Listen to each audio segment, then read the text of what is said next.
It was one of those muggy Tuesday nights in Bowling Green, Kentucky, where the air feels like a wet blanket and the only thing moving is the bugs swarming the streetlights. That I'd promised Maya I'd help her with her grocery run for some big dinner party she was throwing for her work friends. That I wasn't complaining that a Tuesday night with Maya was better than a Friday night with just about anyone else.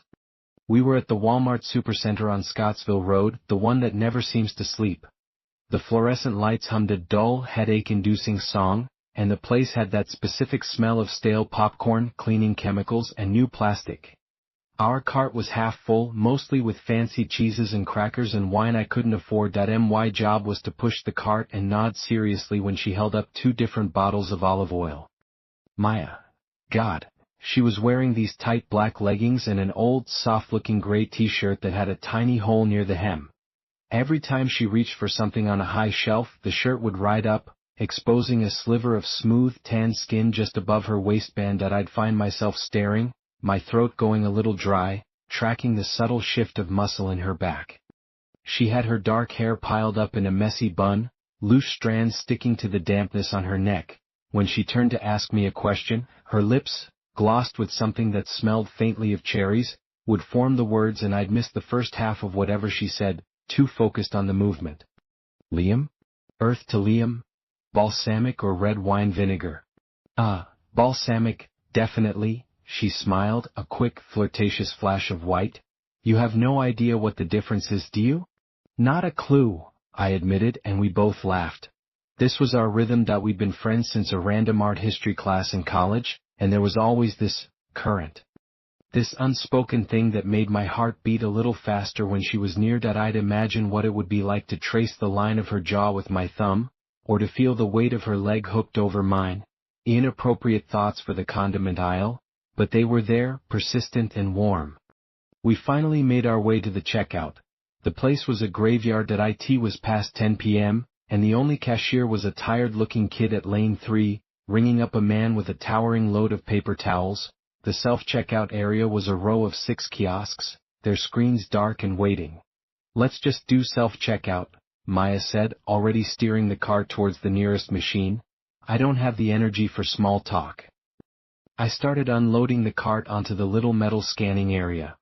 Maya was beside me, so close I could feel the heat from her arm. She was scanning a box of crackers, her fingers deft and quick. That I was mesmerized by the delicate bones in her wrist, the way her calf muscle tightened as she shifted her weight from one foot to the other. She'd kicked off her flip-flops and was standing barefoot on the cool, grimy tile. Her toenails painted a chipped, dark burgundy. I had a sudden vivid image of taking her foot in my hand, feeling the arch, the surprisingly soft skin of her sole. That I shook my head, trying to dispel the thought. This was a Walmart, for Christ's sake. That it was my turn. That I picked up a bag of coffee beans and ran it over the scanner. Asterisk beep.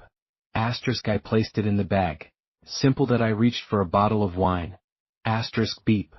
Asterisk as I set it down, I happened to glance up at the large touchscreen monitor. It wasn't showing the running total. Instead, in plain black Arial font against the stark white background, it read, Lifetime surveillance count. For 8/12. I blinked. What the hell was that? Some new weird anti-theft thing? A glitch? I looked over at Maya, but she was focused on carefully keying in a code for some organic avocados, her brow furrowed in concentration. That I looked at the screen next to ours. That it was normal, displaying a total of $23.41 for the guy using it. I scanned the next item, a wedge of some smelly cheese Maya had insisted on. Asterisk beep. Asterisk I looked back at the screen. The total appeared for a second, $18.76, and then flickered, the numbers dissolved and reformed. Asterisk asterisk lifetime surveillance count. For 8/13 asterisk asterisk. A cold little worm of unease wriggled in my gut. The number had gone up. That I hadn't done anything. That I just put the cheese in the bag. That I stood there, frozen, staring at the screen. You okay? Maya asked. You look like you've seen a ghost. The screen, it's being weird, I said, my voice coming out tighter than I intended. She leaned in to look, her shoulder brushing against mine. A jolt went through me, a confusing mix of attraction and the lingering chill from the screen. Her scent, that cherry gloss in her shampoo, filled my senses. Looks fine to me, she said, squinting. Says 16-something. I looked at IT. Did that IT show $16.48. Perfectly normal. It said something else before. Something about a surveillance count. She gave me a playful shove. You're spending too much time reading those creepy conspiracy forums. It's a glitch. This is Walmart tech we're talking about. IT probably still thinks it's 1998. She went back to her avocados, humming softly. I forced myself to pick up the next item. A jar of olives. My hand was slightly unsteady. I scanned it. Asterisk beep. Asterisk. My eyes were glued to the screen. The total updated. $21.15. Then a flicker. Like a channel changing on an old TV. Asterisk asterisk lifetime surveillance count. 4/8/14 asterisk asterisk. My breath hitched. IT was counting. IT was counting up. And it was specifically for me. I knew it was for me. I looked around the vast, near-empty store. The tired cashier was still scanning paper towels. The guy at the other self-checkout was stuffing his bags into his cart. Oblivious. An old woman was slowly pushing a cart near the magazines. No one was looking at me. No one was watching. 4/8/14 times. The number was so specific. So vast. How long was a lifetime? My lifetime? Since I was born? That would be, what? Over 30 years. IT averaged out to. I tried to do the math in my head, but it was fuzzy, panicked. Roughly once every 2 or 3 days. That couldn't be right. That was insane. Liam, you're zoning out again. Maya's voice was laced with amusement. She was bent over, picking up her flip-flops from the floor, and the position stretched her leggings taut across her backside. The curve of her hip was a perfect, maddening arc. For a split second. The image of that number was replaced by a raw, physical want. The two feelings, fear and desire, clashed violently inside me, leaving me feeling nauseous and exposed. Sorry, I mumbled, grabbing the next item blindly. It was a box of fancy water crackers. I fumbled with it, my fingers feeling thick and stupid. I scanned it. Asterisk beep. Asterisk. I didn't want to look, but I had to. The screen flickered almost instantly this time. Asterisk asterisk lifetime surveillance count. 4/8/15 asterisk asterisk. No, I whispered. No what? Maya asked, standing up straight and slipping her feet into her sandals. The strap bit into the delicate skin on top of her foot, and I found myself staring at the small indentation it made. This thing is broken, I said, louder than I meant to, tapping the screen. The touch felt cold and hostile. The guy at the next kiosk glanced over, his expression blank, then looked away. He finished and left, his footsteps echoing in the cavernous space. Now it was just us, the tired cashier, and the old woman who had vanished down an aisle. Just finished scanning, Maya said, a hint of impatience in her voice. I'm tired. I want to go home and have a glass of this wine. Home? The word sounded so safe, so normal, that I wanted to be there, on her couch, with her. The weirdness of this place far behind us. I focused on that thought, using it as an anchor. I scanned the last few items as quickly as I could. The olive oil, the vinegar, a bunch of grapes. Each beep was followed by a flicker and that relentless, climbing number. 4/8/16. 4/8/17. 4/8/18. Asterisk asterisk. It was counting every scan. Or was it counting every second I stood here? Every breath I took? Finally, it was the last item. The bottle of Pinot Noir Maya had chosen. My hand was sweating. I wiped it on my jeans, picked up the bottle, and ran it over the laser. Asterisk beep. Asterisk. The screen showed our full total, $147.82. I held my breath. It stayed. For 3 whole seconds it stayed. Relief, warm and weak, flooded through me. It was over. A glitch. A stupid, terrifying glitch. I reached for my wallet in my back pocket. The screen flickered one last time. Not to the surveillance count. This time, it showed a black and white image. It was grainy, like from a low-resolution security camera. It was a shot of a bedroom. Asterisk. My asterisk bedroom. From the angle, it was taken from the top corner of the room, near the ceiling. I was in the bed, asleep, the covers tangled around my legs. The time stamp in the bottom corner read, 10:14 p.m. August 12. 2 nights ago. The image vanished, replaced by the payment screen. My blood turned to ice. I couldn't move. I couldn't breathe. The hum of the fluorescence seemed to swell into a roar. Liam? Hello. You paying or what?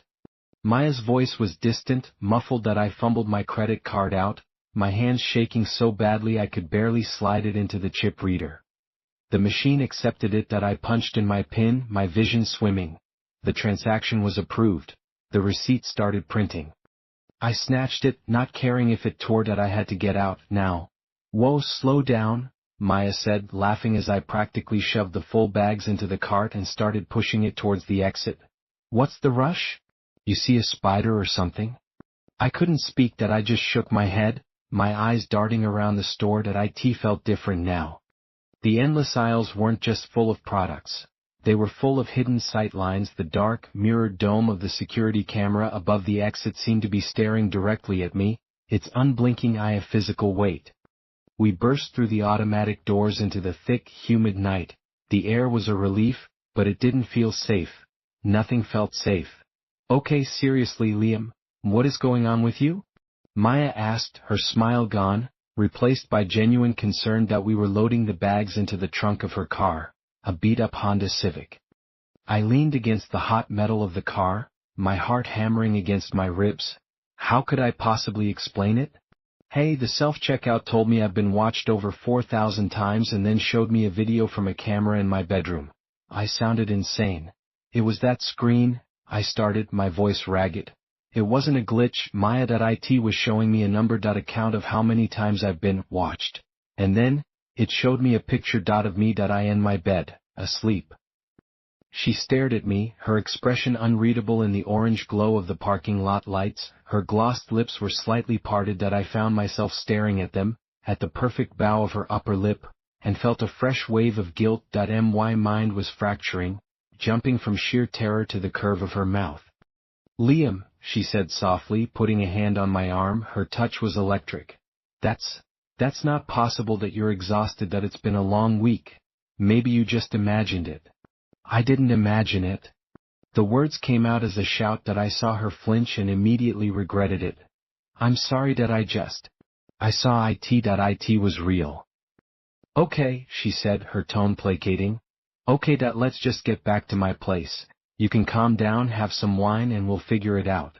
The idea of going to her apartment, a place I knew so well, a place that had always felt like a sanctuary, was suddenly terrifying. What if it was compromised too?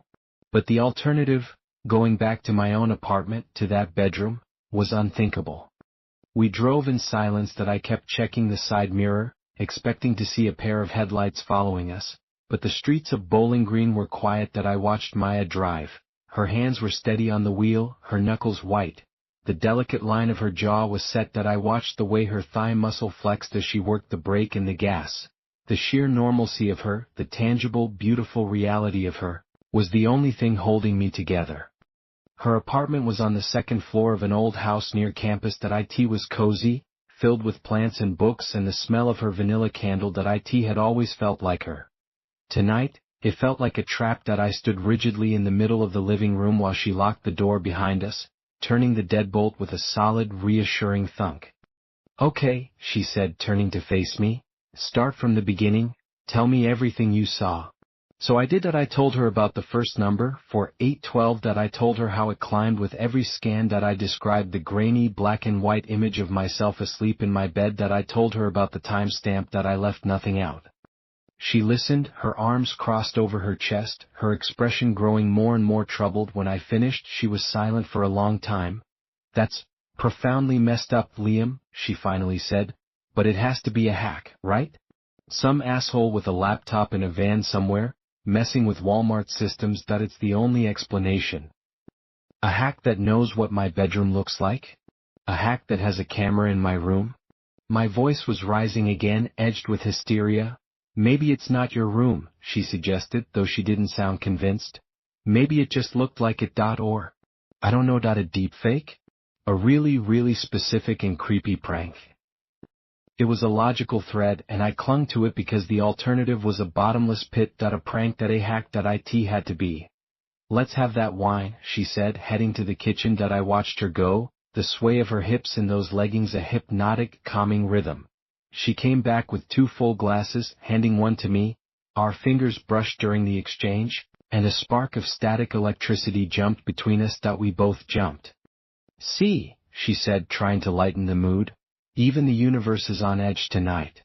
I managed a weak smile and took a long swallow of the wine. That it was good, but I could barely taste it. That we sat on her couch, a comfortable foot of space between us. The silence stretched, thick and heavy. What does the number mean, though? I asked, my voice quiet. 4,818 times. My lifetime. That's a lot of times to be watched, Maya. It's a random number, she said, but her eyes were avoiding mine. She took a sip of her wine. It doesn't mean anything. It went up, I insisted. While I was standing there, from 4,812 to 4,818. That's 6 times in maybe 5 minutes. Who was watching me 6 times in that Walmart? Security cameras, she said, gesturing vaguely with her glass. The cashier. Me, the other guy. That's 4. That's not unconscious watching, I argued, remembering the specific phrasing on the screen. That's just people existing in the same space. This was different. This felt intentional, hidden. The word hidden hung in the air between us. My eyes were drawn to a small decorative vent high up on her wall. Was there a lens behind it? Was something in there, right now, watching the way my leg was pressed against hers on the couch? Watching the way I was staring at the pale skin of her throat? I felt a confusing, sickening stir of arousal mixed with the paranoia. The fear had sharpened my senses, made every detail of her hyperreal, the tiny freckle just below her ear, the way her lower lip was slightly fuller than the upper, the gentle rise and fall of her chest. That I wanted to touch her, to lose myself in the physical reality of her, to use her body as a shield against the creeping, digital dread. That it was a vile thought, and it made me feel even more exposed. My phone, sitting on the coffee table, buzzed. We both jumped. The screen lit up. That it was a notification from a photo backup service I used. ***, memory from 2 years ago. I picked it up, my hand trembling. I tapped the notification. It was a picture from a party at a friend's lake house. I was in it, along with a bunch of other people. We were all laughing, arms around each other. But in the background, blurred and out of focus, standing by a tree at the